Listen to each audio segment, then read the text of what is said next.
Na Amazônia, a ação, a vida e a morte estão em atividade 24 horas por dia. A luta pela sobrevivência é letal, embora, por vezes, traga alguma recompensa. No coração da floresta encontra-se uma fonte inesgotável de alimento, mas, ao mesmo tempo, há uma competição brutal pelos recursos necessários à vida. Instintos selvagens são os melhores aliados num ambiente em que o perigo pode surgir a qualquer instante, escondido entre os arbustos, à espreita constante do inimigo. A disputa neste ecossistema instável é mortal. Jaguares atacam jacarés sem descanso, sucuris devoram cervos inteiros num momento de descuido. Águias arpias mergulham para arrebatar macacos uivadores das copas das árvores e piranhas reduzem aos ossos qualquer animal ferido que caia na água. Um novo nível de perigo surge neste ambiente primitivo, onde a chuva parece cair das árvores e onde raízes gigantes podem formar armadilhas naturais capazes de aprisionar pequenos mamíferos e répteis, tornando-os vulneráveis a qualquer predador. A selva amazônica não descansa. Cada amanhecer desperta com o canto das aves e o estalar de galhos sob as patas de caçadores furtivos. O calor e a umidade são permanentes e, com eles, a ameaça constante de emboscadas invisíveis. Nas zonas mais sombrias da floresta, onde a luz mal consegue atravessar as copas fechadas e o ar permanece denso e úmido, um caçador move-se em silêncio: o jaguar. Ele prefere a sombra, onde o seu pelo malhado se confunde com as manchas de luz filtradas pelas folhas. Evita mostrar-se, espreitando a partir do anonimato e aguardando o momento oportuno para atacar. A maior parte da sua rotina diária passa-se nesse estado intermédio entre um repouso atento e uma vigília paciente, percorrendo lentamente o território, marcando árvores com garras grossas e farejando rastos deixados por possíveis presas. Quando a noite chega, a temperatura desce apenas ligeiramente e a atividade de outras espécies intensifica-se. Então, ele abandona o refúgio em busca de alimento. Embora seja um dos predadores mais eficientes do continente, o jaguar também enfrenta riscos. No mesmo território em que caça, o jacaré partilha o hábito da emboscada. Silencioso e paciente, esse réptil de mandíbulas poderosas espera oculto nas margens do rio, dominando as águas escuras com presença quase invisível.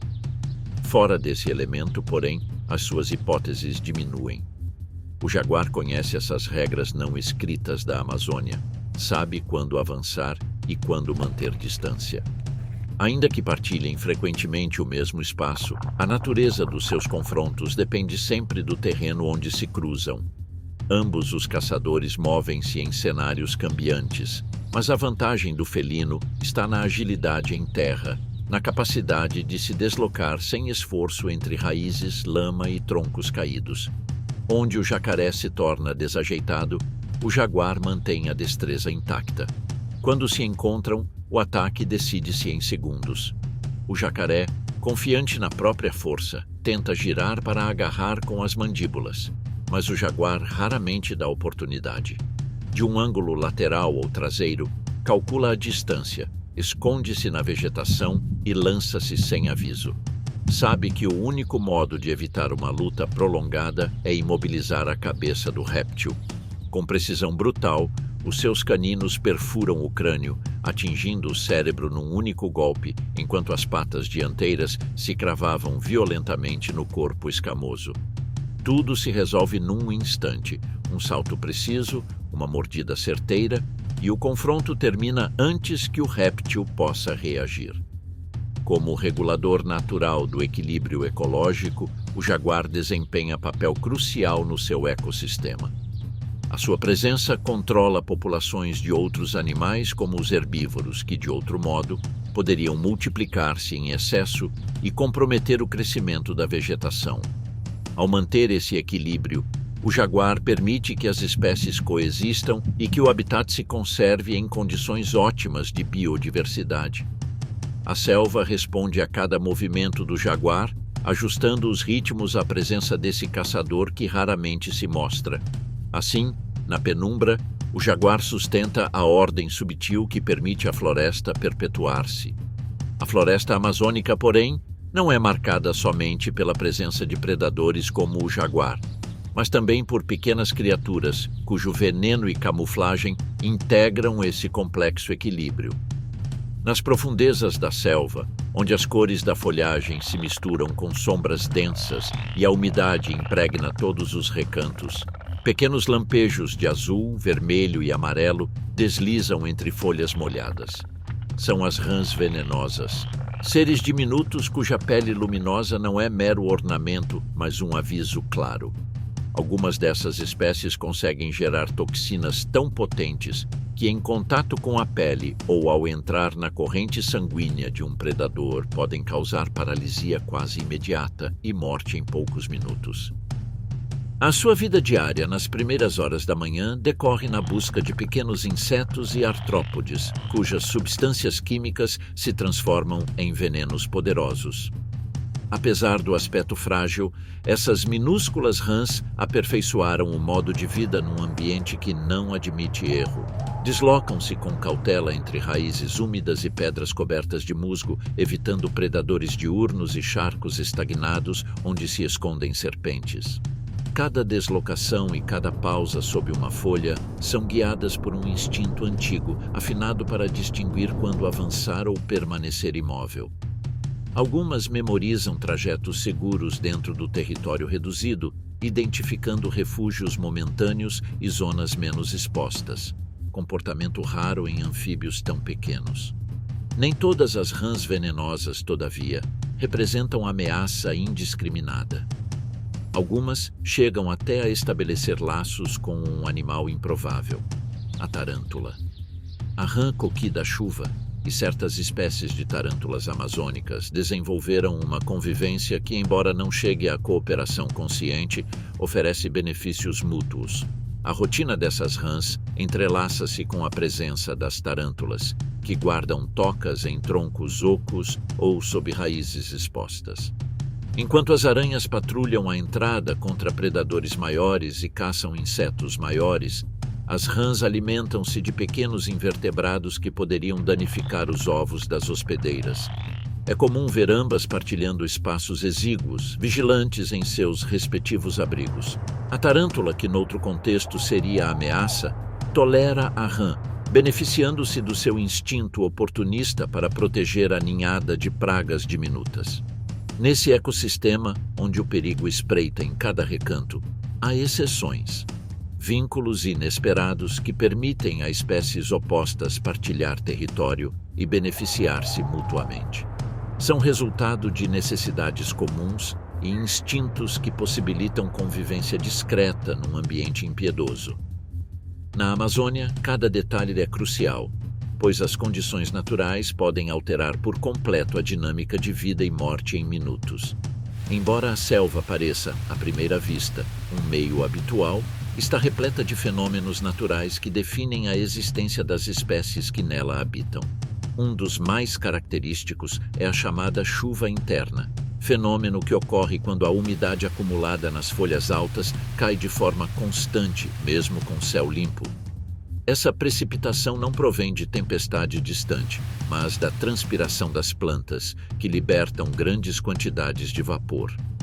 Para alguns animais terrestres, essa queda contínua de água é oportunidade silenciosa.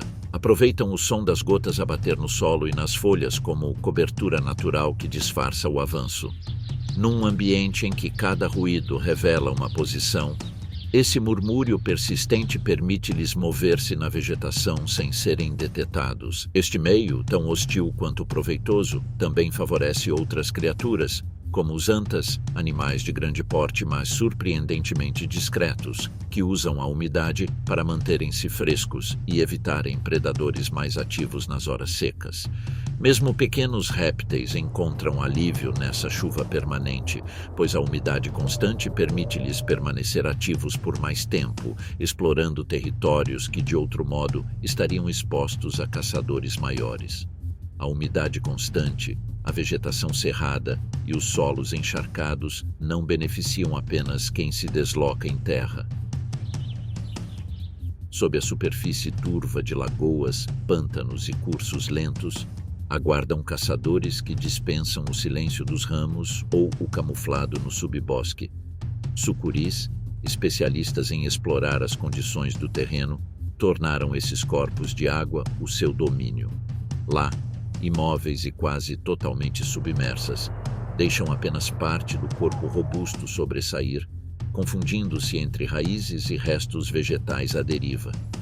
A estratégia é simples e eficaz. Não perseguir, não acossa a presa. A sucuri espera, quase fundida com o meio. O método consiste em ficar debaixo da superfície, onde a luz é escassa e o movimento da água esconde qualquer deslocação. Quando um animal sedento se aproxima da margem lamacenta para beber, a serpente age. Num movimento rápido, impulsionado pela força muscular e pela pressão da água, enrola-se no alvo. Não precisa de presas venenosas. A constrição é a arma, asfixiando lentamente enquanto arrasta a vítima para baixo. É um ataque silencioso, em que o ruído ambiente e o bater constante das gotas mascaram os últimos movimentos de luta até que a calma regressa. Essa serpente possui incrível capacidade de ajustar a pressão, adaptando-a ao tamanho da presa, conseguindo neutralizar até animais muito grandes. Assim, num cenário onde cada espécie aprendeu a adaptar-se às dificuldades impostas, a sucuri aperfeiçoou a técnica, tornando-se ameaça permanente para quem baixa a guarda junto à água. A sua presença, silenciosa mas constante, altera o comportamento de inúmeras espécies que, embora dominem o chão firme, sabem que sob a água, a ordem das coisas inverte-se. Nem todos os caçadores da Amazônia, porém, dependem da água para impor presença. Nas margens da selva, onde o matagal cede e o terreno mistura-se com pastagens e ribeiras, surgem figuras menos frequentes, mas igualmente letais. Uma delas é o lobo-guará.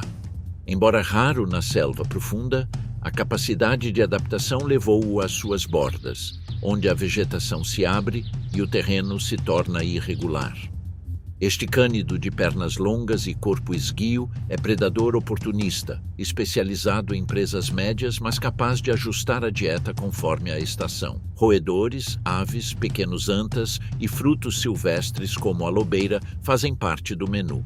Diferente de outros caçadores que preferem mover-se à sombra, o lobo-guará desloca-se frequentemente a céu aberto, confiando na visão aguçada e na grande persistência.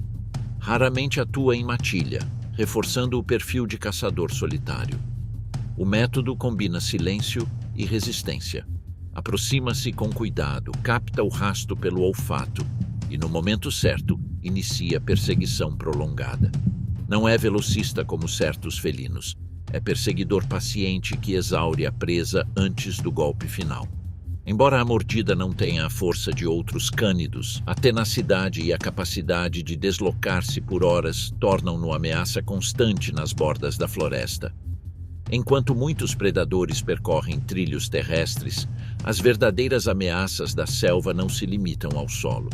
Sob a superfície das águas turvas, criaturas diminutas e letais espreitam. Entre esses perigos ocultos, a piranha de dentes vermelhos desliza entre raízes submersas e bancos de lodo. De aparência modesta, poderia passar despercebida, mas basta perceber vibração incomum na água ou traço de sangue para que o instinto predador desperte. Atuam em cardumes densos e coordenados, capazes de cercar presas muito maiores que elas. Adaptadas a águas de corrente lenta, zonas pantanosas e lagoas ligadas aos cursos principais, movem-se em silêncio entre raízes e sedimentos. Embora a fama tenha sido ampliada, são capazes de atacar animais de porte quando as condições permitem. Registros contam ataques a capivaras feridas e aves aquáticas. Conhecidas pelo apetite por carne, também consomem insetos, crustáceos, carniça e restos de peixes. Não são caçadoras temerárias, mas pragmáticas. Atacam quando têm vantagem e quando a presa se mostra debilitada. Com espécies terrestres, raramente representam ameaça direta, porém, em situação extrema, se um primata ou outro animal cair ferido ou exausto na água e um cardume faminto sentir sua presença, não hesitará em aproximar-se. A vibração desesperada e o odor corporal submerso atuam como gatilhos e, embora o ataque nem sempre ocorra de imediato, num ecossistema onde cada oportunidade conta, a calma da superfície pode transformar-se em turbilhão em segundos. A floresta não guarda os predadores apenas sob a água.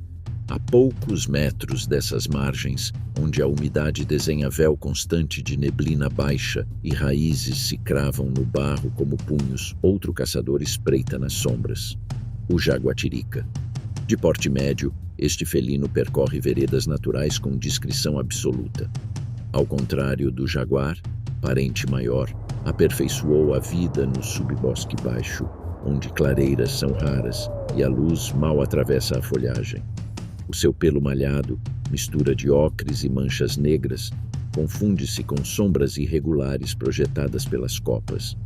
Esse camuflado ajuda-o a aproximar-se das presas e a evitar tornar-se vítima de predadores maiores capazes de eliminar concorrentes no território. Durante o dia, a jaguatirica reduz a atividade, abrigando-se em troncos ocos, em galhos grossos ou entre raízes de árvores gigantes. A umidade constante obriga todos os caçadores a poupar energia. Ao cair da tarde, quando a temperatura desce e os sons da selva mudam, inicia a rotina de caça.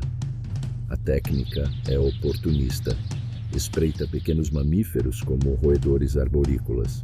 Diferente do jaguar, não depende de grandes presas nem de emboscadas violentas. Prefere sutileza, aproximação paciente e ataque preciso, quase silencioso.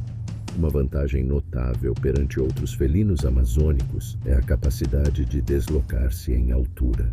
Sobe com agilidade galhos e troncos inclinados, caçando em níveis onde poucos competem.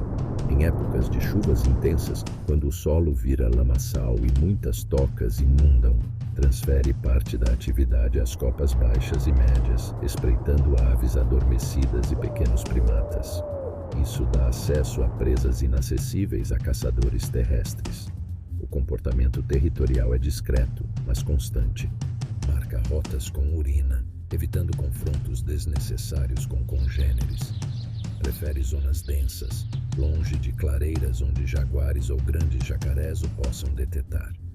Esse caráter solitário e calculista, adaptado à sombra e ao silêncio, faz da jaguatirica um dos predadores mais bem-sucedidos e menos visíveis da Amazônia.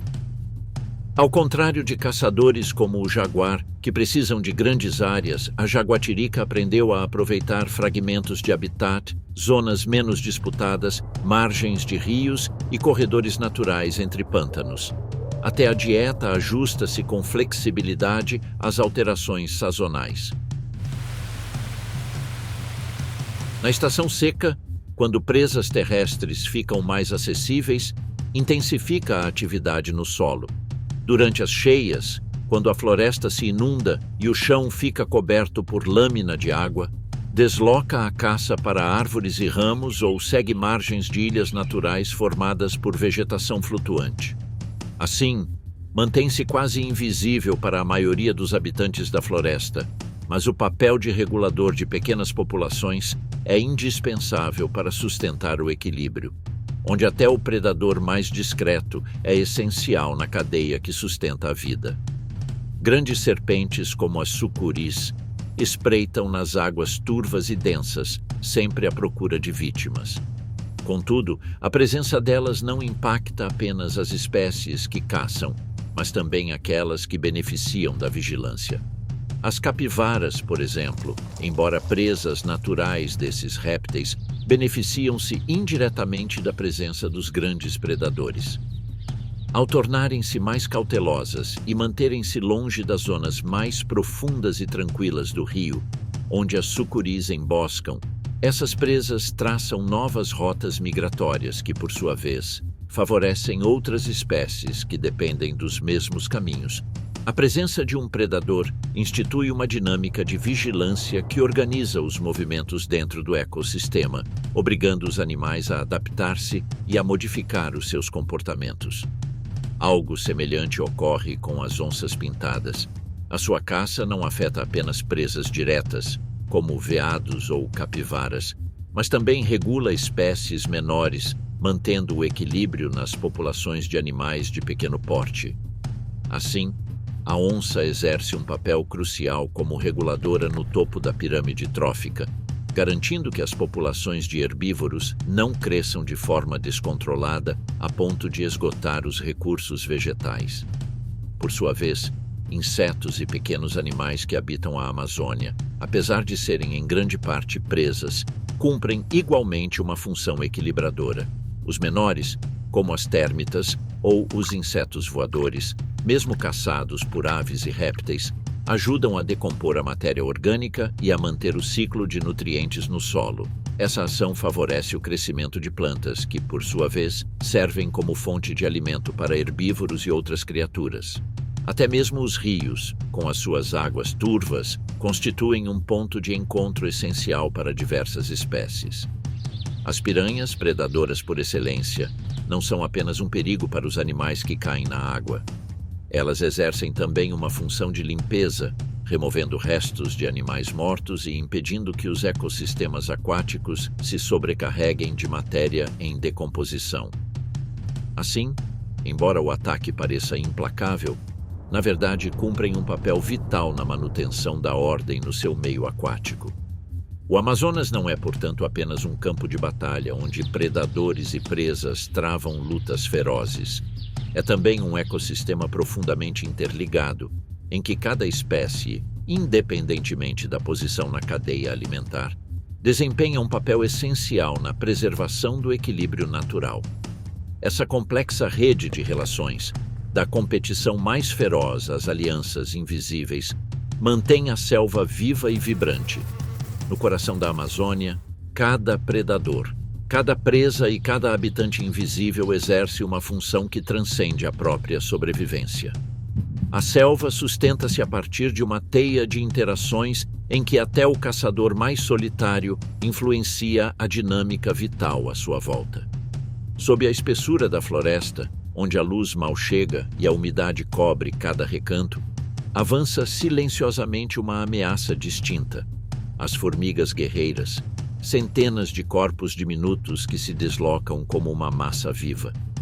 Perfeitamente sincronizados, os seus passos transformam o solo, obrigando insetos, répteis e pequenos mamíferos a alterar rotas e a procurar refúgio nas árvores ou nas águas próximas.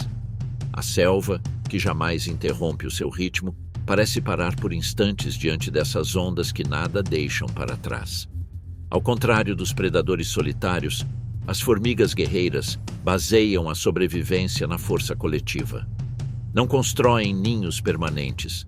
São colônias nômadas que avançam constantemente, organizadas em castas nas quais cada indivíduo cumpre função específica. As operárias, de mandíbulas robustas, formam as alas e capturam qualquer ser em movimento. As soldados, de maior porte, protegem as margens da coluna e abrem caminho pela vegetação densa. No centro, a rainha, oculta e resguardada por um anel de guarda-costas, garante a continuidade da colônia.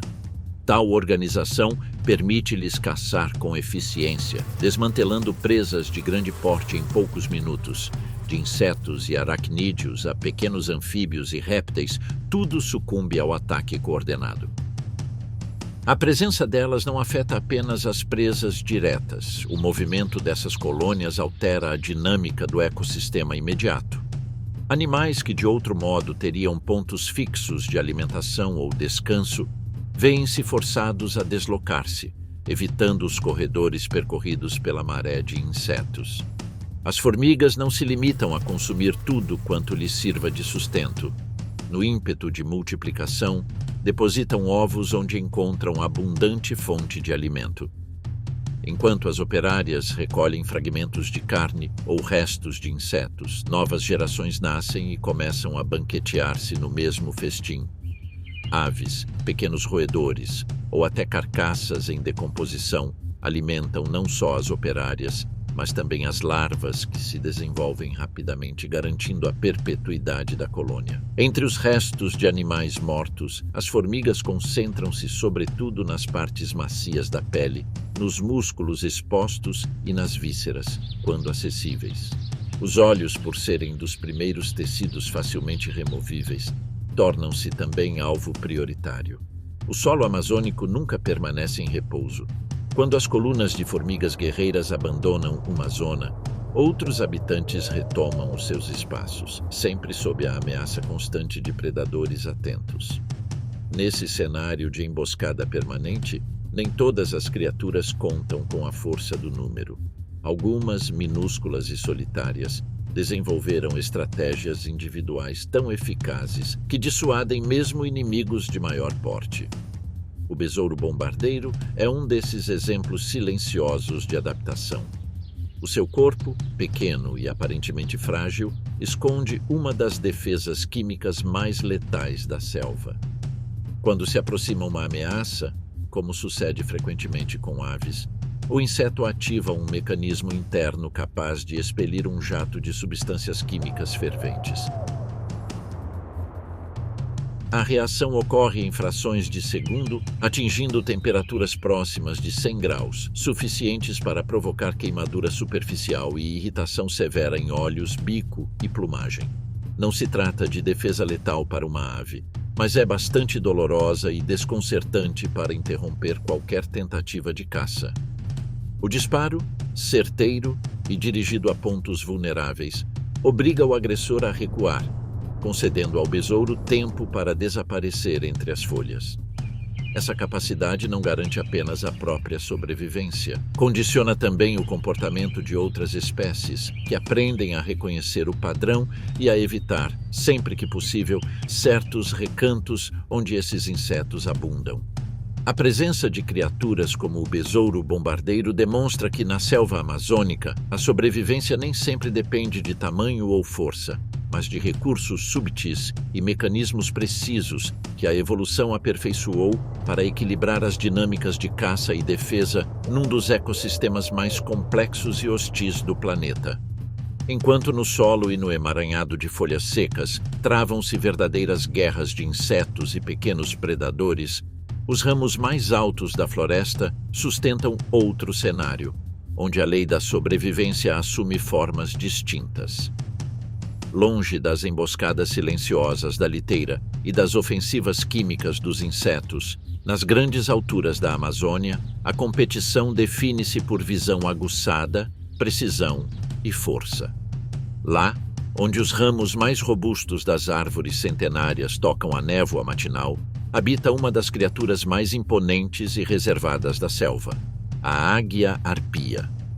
Com plumagem cinza-aço, crista eriçada e garras desproporcionais, este predador aperfeiçoou, ao longo de milênios, um método de caça tão eficiente quanto implacável. Diferente de caçadores que espreitam no solo, a arpia vale-se da complexidade do dossel como recurso próprio. Não depende de velocidade sustentada nem de perseguições longas. O seu método é o golpe certeiro. Permanece imóvel até que a presa se exponha. Então, desliza em picada com precisão que desafia a densidade da selva. As asas, adaptadas a manobrar entre ramos estreitos, recolhem-se no último instante antes do impacto, e as garras fecham-se com violência sobre a vítima.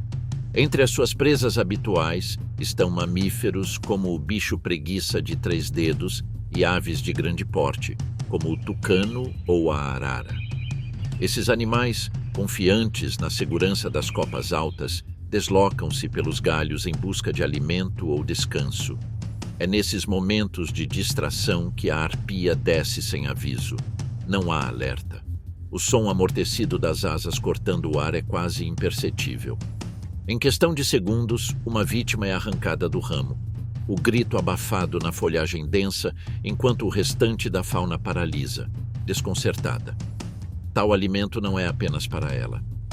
A arpia regressa então ao ninho construído em forquilha de árvore gigantesca, onde costuma cuidar de uma única cria durante 2 anos completos. dedicando-lhe atenção minuciosa e suprindo-a constantemente de alimento. Para a águia-arpia, a vida decorre entre longos períodos de vigilância, repouso e caça. Do alto da sua atalaia natural, o predador observa as copas em busca de qualquer sinal de movimento. Nas primeiras horas do dia e ao entardecer, quando a atividade da selva se intensifica, a arpia liberta o instinto caçador. No restante do tempo, dedica-se ao descanso, penteando a plumagem ou permanecendo imóvel entre as alturas, dominando um território que poucas criaturas se atrevem a cruzar. Mas mesmo no seu reino de silêncio e sombra, nada permanece estático por demasiado tempo. A selva respira, agita-se e responde, e nesse emaranhado de ramos entrelaçados, outras criaturas aprenderam a sobreviver em constante estado de alerta. Nas copas altas da Amazônia, vive uma das espécies mais emblemáticas desse extrato, o macaco bugio. Conhecidos pelas vocalizações potentes que atravessam quilômetros de espessura vegetal, os bugios aperfeiçoaram um sistema de comunicação adaptado a um ambiente onde a visibilidade é limitada e os perigos espreitam tanto do chão quanto das alturas. Os seus urros não são meros chamados territoriais, mas avisos, sinais de alarme e mensagens codificadas que permitem aos grupos manter a coesão através do dossel. Quando se aproxima uma ameaça, seja o voo silencioso de uma arpia, o movimento furtivo de uma serpente arborícola ou o eco de um jaguar escalando os troncos, as gargantas dos búgios irrompem numa sinfonia grave e prolongada que mantém o grupo unido e por vezes dissuade caçadores oportunistas. Para sobreviver nesse ambiente elevado, os bugios desenvolveram adaptações físicas que lhes possibilitam deslocar-se com segurança e destreza entre os ramos. Os membros longos e robustos foram moldados para fixar-se em galhos mais grossos, enquanto a cauda preênsil funciona como quinta extremidade, enrolando-se firmemente em torno dos troncos e permitindo-lhes pendurar-se ou balançar-se sem esforço. Esse apêndice musculoso garante estabilidade crucial ao mover-se pelas árvores, minimizando o risco de queda. Em contraste, o desempenho em terra é desajeitado e limitado. Os seus corpos, adaptados ao dossel, carecem da agilidade necessária para enfrentar predadores terrestres ou deslocar-se rapidamente sobre o solo úmido e cheio de obstáculos da selva. Apesar da preferência pelas alturas, ocorrem situações em que um desses primatas desce, seja pela escassez de alimento, seja pela busca de água durante períodos de seca. Nessas ocasiões, o risco multiplica-se. Um exemplar que abandona a segurança dos ramos expõe-se a caçadores terrestres, como onças, serpentes constritoras e pumas. Numa situação típica, um jovem macho, afastado momentaneamente do grupo, desce a uma clareira para apanhar frutos caídos. Do semi-escuro da vegetação, uma puma observa. A aproximação é silenciosa e medida, mas um movimento inadvertido do felino alerta o macaco, que reage em frações de segundo. Velocidade não é o seu ponto forte em terra firme, mas a capacidade de escalada permite-lhe alcançar o primeiro tronco próximo e, com auxílio dos membros fortes, subir rapidamente. O felino, adaptado mais ao sigilo e à potência que à perseguição prolongada, desiste após poucos metros. Lá no alto, o jovem reencontra o grupo, que responde com coro de urros, não só de alívio, mas de vitória. Para a puma, contudo, cada tentativa falhada é parte de um jogo maior. Sem perder tempo em lamentos, esgueira-se novamente entre as sombras, em busca de outra oportunidade noutro recanto da floresta. Ela é paciente, metódica e discreta. Enquanto outros predadores lançam-se à ação, ela espera. Espreita nas sombras, move-se sem deixar rasto, calcula cada movimento das presas. Esse estilo de caça, alheio à imprudência, tornou a puma um dos caçadores mais eficazes da selva, capaz de aproveitar qualquer descuido com precisão letal. Não muito distante, um pequeno grupo de queixadas revolve o solo úmido à procura de raízes e frutos caídos. O seu caminhar é nervoso, mas não constante. Há momentos em que a vigilância dispersa e a atenção coletiva se quebra. É então que a puma vê a oportunidade. Sem emitir som, desliza com cautela absoluta em direção ao alvo, um jovem queixada inadvertidamente afastado do grupo. Os olhos do felino fixam-se na presa, calculando cada movimento. O terreno coberto de folhas secas e sombras torna-se aliado. No instante exato, a puma lança-se, saltando do esconderijo com velocidade e precisão próprias de caçadora experiente. O queixada, incapaz de reagir a tempo, sucumbe rapidamente sob a força do felino, cuja emboscada não deixa margem de fuga. De hábitos solitários, a puma evita tanto outros predadores quanto os seus congêneres. O seu território, secretamente marcado por sinais químicos imperceptíveis para a maioria das espécies, pode abranger quilômetros de selva cerrada, encostas montanhosas ou planícies baixas. Ao contrário de felinos mais ruidosos e territoriais, a puma prefere a invisibilidade. Esse comportamento reservado permite-lhe partilhar habitat com predadores maiores, como a onça, sem entrar em conflito direto. SSE felino define-se pela habilidade de desaparecer no ambiente e por paciência infinita, qualidades essenciais à sobrevivência nos ecossistemas complexos e competitivos das Américas. Quando a estação seca se instala sobre a Amazônia, a paisagem transforma-se de forma silenciosa, porém implacável. O que semanas antes era rio caudaloso reduz-se a canal estreito, e as lagoas outrora cheias de peixes convertem-se em poças turvas, separadas por faixas de lama gretada. A umidade persistente cede lentamente, e um nevoeiro quente substitui o manto que antes ocultava as margens ao amanhecer. Com o recuo das águas, os caminhos naturais da floresta mudam. Animais dependentes da água para caçar, refugiar-se ou deslocar-se precisam adaptar-se, e nessa transição, as regras habituais que ordenam a vida no bosque perdem estabilidade. Os predadores, pressionados pela escassez, moldam novos hábitos. Animais como a onça, que patrulhava margens amplas, veem-se obrigados a penetrar mais profundamente na selva densa, onde a competição aumenta e as presas tornam-se mais esquivas. As piranhas concentradas em poças isoladas tornam-se agressivas, e qualquer criatura presa nessas águas mingantes corre risco de virar alimento. Mesmo grandes jacarés, antes senhores de vastas lagoas, precisam resistir em espaços reduzidos, suportando o assédio de aves necrófagas e outros caçadores oportunistas que rondam esses derradeiros redutos de vida. A penúria de recursos impele também espécies como a puma a diversificar a dieta, avançando para territórios distantes dos domínios habituais. Nesse contexto, as massas de água em retração convertem-se em armadilhas mortais. Presas que antes se escondiam nas margens ou mergulhavam para escapar ficam agora expostas. Ao mesmo tempo, intensifica-se a competição pelos territórios e recursos restantes.